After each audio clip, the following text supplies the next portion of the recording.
Hi friends, அனைவருக்கும் வணக்கம். நான் டாக்டர் ஐபிகே. இந்த உலகத்திலேயே எல்லாத்துக்கும் நமக்கு இவங்க இருந்தால் மிகப்பெரிய பாதுகாப்பு அப்படின்னு நினைக்கிறது தாயை தான். இந்த உலகத்தில் உள்ள அனைத்து உயிர்களுக்கும் தாய் என்றால் அவ்வளவு பிடிக்கும். ஏன்னா எந்த உயிரி தோன்றினாலும் அதை பேணி பாதுகாப்பது தாய் மட்டும்தான். தாய் அப்படின்னு நான் சொல்கிறது மனித உயிர்களுக்கு மட்டுமல்ல, மனிதனையும் தாண்டி உலகத்தில் உள்ள அத்தனை வகையான ஸ்பீசிஸ்க்கும் இதுதான் பொதுவானது. ஒரு தாய் தேற்றுவது போல் வேறு யாராலையும் தேற்ற முடியாது. அந்த அளவுக்கு உலகத்திலேயே ஒரு மிக புனிதமான உன்னதமான ஒரு உறவு தாய். அப்பேற்பட்ட தாயாக இருக்கக்கூடிய 39 வயது பெண்மணி சுசினா சேத் அவங்க செஞ்ச காரியம் இன்றைக்கி உலகம் ஃபுல்லாக நம்ம இந்தியாவை தான் உற்று நோக்கிட்டு இருக்கு. இப்பேற்பட்ட ஒரு தாயா தான் பெத்த பிள்ளைய 4 வயசு பிள்ளைய கொன்று சூட்கேஸில் வச்சு தூக்கிட்டு போனது எந்த தாயும் செய்ய துணிந்திடாத ஒரு செயல்.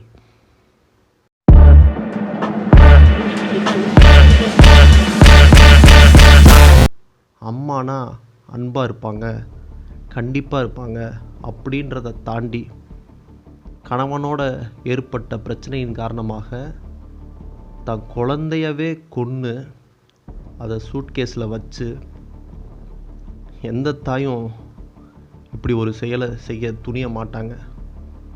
சுசினா சேத் கொல்கத்தா பெண்மணி, 39 வயது நிறைந்த பெண்மணி.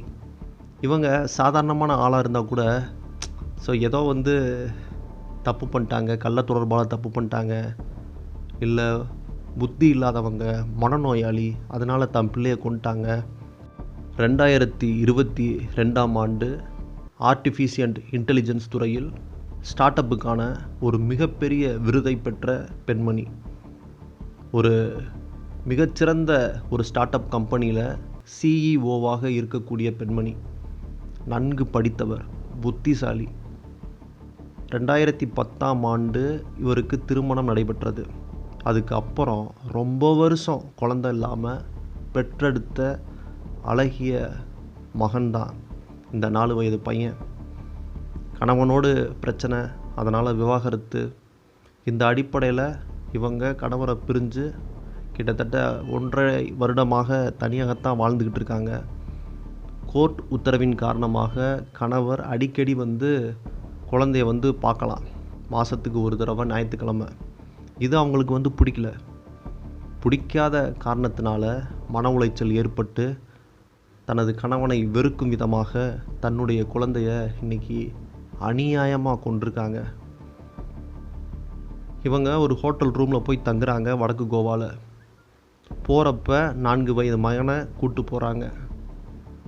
ஆனால் 2 நாள் கழித்து நான் ஊருக்கு போகணும் அப்படின்னு சொல்கிறப்ப அந்த பையன் கூட இல்லை. அது மட்டும் இல்லாமல் ஒரு பெரிய சூட்கேஸை கையில் வச்சுருக்காங்க. அங்கே ஹோட்டலில் இருக்கக்கூடிய ஊழியர்கள் சொல்கிறாங்க, எங்கே நீங்கள் காரில் போகணுன்னு சொல்கிறீங்க, நீங்கள் ஃப்ளைட்டில் போனீங்கன்னா உங்களுக்கு சீப் ரேட்டில் இருக்குமே, நீங்கள் இங்கே கோவாவிலேருந்து கர்நாடகா போகிறதுக்கு டூ மச் அமௌண்ட் நீங்கள் ஸ்பெண்ட் பண்ணணும் அப்படின்னோடனே, அதெல்லாம் எனக்கு கம்ஃபர்டபுளாக இருக்காது, நான் கார்லேயே போகிறேன் அப்படின்னு சொல்லியிருக்கிறாங்க. அதுக்கப்புறம் அந்த ஹோட்டல் ஊழியர்களுக்கு ஒரு சின்ன சந்தேகம். இவங்க வரப்போ 2 பேராக வந்தாங்க, 4 வயசு குழந்தைய கூப்பிட்டு வந்தாங்க, போகிறப்ப தனியாக போகிறாங்க, பெரிய சூட்கேஸாக எடுத்துகிட்டு போகிறாங்க, சரியில்லையே அப்படின்னு யோசிக்கிறாங்க. ஒரு ஹோட்டல் ஊழியர்கள் அவங்க ரூமுக்கு போய் இவங்க செக் அவுட் பண்ணதுக்கப்புறம் போய் செக் பண்ணி பார்க்குறாங்க. பாத்ரூமில் ரத்தக்கரை இருந்திருக்கு. உடனே அவங்களுக்கும் டவுட் வந்துருச்சு. ஸோ அதுக்கப்புறம் போலீஸ்க்கு இன்ஃபார்ம் பண்ணுறாங்க.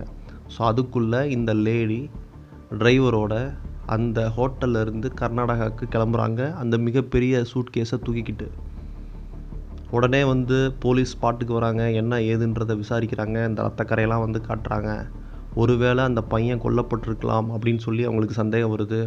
அந்த அடிப்படையில் போய்கிட்டு இருக்கக்கூடிய அந்த டிரைவருக்கு ஃபோன் பண்ணுறாங்க, கம்யூனிகேட் பண்ணுறாங்க. அப்புறம் அந்த பெண்ணிட்ட பேசுகிறாங்க, எங்கேங்க உங்கள் குழந்த, நீங்கள் வந்தப்போ 2 பேர் வந்தீங்க, இப்போ ஒரு ஆள் தான் போகிறீங்க, உங்கள் குழந்தை எங்கே அப்படின்னு சொல்லி கேட்குறாங்க. உடனே அந்த பெண்மணி, அந்த குழந்தை என்னோடய சொந்தக்காரங்க வீட்டில் வந்து விட்டுட்டேன் அப்படின்னு சொல்லி ஒரு அட்ரஸை சொல்கிறாங்க. அதுக்கப்புறம் அந்த அட்ரஸை போய் விசாரித்தா அதுவும் ஃபேக்கு. உடனே சந்தேகமடைந்த போலீஸ் அந்த டிரைவருக்கு கால் பண்ணி உடனே வண்டியை வந்து கர்நாடகாவை சேர்ந்த ஏதாவது ஒரு போலீஸ் நிலையத்தில் வந்து விடுங்கன்னு சொல்லி சொல்கிறாங்க. ஸோ அவரும் அதே மாதிரி பண்ணுறாரு. பண்ணதுக்கு அப்புறம் பல உண்மைகள் வந்து வெளியே வருது. அந்த பையனுடைய கொலை சம்பந்தமான போஸ்ட்மார்ட்டம் ரிப்போர்ட்டில் அந்த பையன் வந்து எந்த ஒரு இடத்துலையும் வந்து அறுத்து கொலை செய்யப்படலை. அந்த பையனை வந்து மூச்சை நிறுத்தி கொலை பண்ணியிருக்காங்க. ஒன்று தலையணையை வச்சு அமுத்திருக்கலாம், இல்லை ஏதாவது ஒரு பொருள் கொண்டு அந்த பையனோட மூச்சை வந்து நிறுத்திருக்கலாம். உடம்புல எந்த காயமும் இல்லை, மூச்சு மட்டும் நின்று மரித்து விட்டான் அந்த பச்சிளம் குழந்தை, 4 வயது அழகிய ஆண்மகன். அப்போ அந்த ரத்தம் யாரோடது அப்படின்னு சொல்லி அந்த பெண்கிட்ட வந்து கேட்கும் பொழுது அந்த பெண் வந்து சொல்லியிருக்கிறாங்க, அது என்னோடது, இங்கே கையை பாருங்கள், என்னோடய ரிஸ்ட்டை பாருங்கள், என் மகனை நான் கொன்னதுக்கப்புறம் நானும் தற்கொலை முயற்சியில் ஈடுபட்டேன், ஆனால் என்னால் முடியலை. அதன் காரணமாக நான் வந்து தற்கொலை முயற்சியை பாதியிலேயே கைவிட்டு அங்கேருந்து கிளம்பணும்னு நினச்சேன்.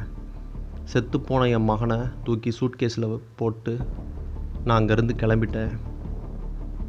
ஹோட்டல் ஊழியர்கள் கண்டுபிடிச்சதுனால நான் இப்போ மாட்டிக்கிட்டேன் அப்படின்னு சொல்லி ஒரு மிகப்பெரிய குண்டை தூக்கி போட்டிருக்காங்க.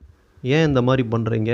4 வயசு பெத்த மகனையே கொலை செய்ய உங்களுக்கு எப்படி துணிச்சல் வந்தது? என்ன காரணம்னு கேட்கும் பொழுது, என்னுடைய கணவனுடன் ஏற்பட்ட பிரச்சனை காரணமாக நாங்கள் விவாகரத்து பண்ணி பிரிஞ்சிட்டோம். கோர்ட் உத்தரவின் பேரில் அவர் வந்து மாதத்தில் ஒரு ஞாயிற்றுக்கிழமை என் மகனை வந்து பார்க்கணும். அது எனக்கு பிடிக்கலை. நான் பயங்கரமான ஒரு மன உளைச்சலில் இருந்தேன். அந்த அடிப்படையில் என் மகனை கொன்னுட்டேன்னு சொல்லியிருக்கிறாங்க. இதெல்லாம் எந்த வகையில் நியாயம்? பெத்த பிள்ளையே வந்து கொல்ல முடியுமா? இன்னும் இந்த உலகத்தில் என்னென்னமோ பார்க்க போகிறோம். அதை நினச்சாதான் ரொம்ப பயமாக இருக்குது. இதே போன்று மற்றொரு வீடியோவில் வந்து சந்திப்போம். நன்றி, வணக்கம்.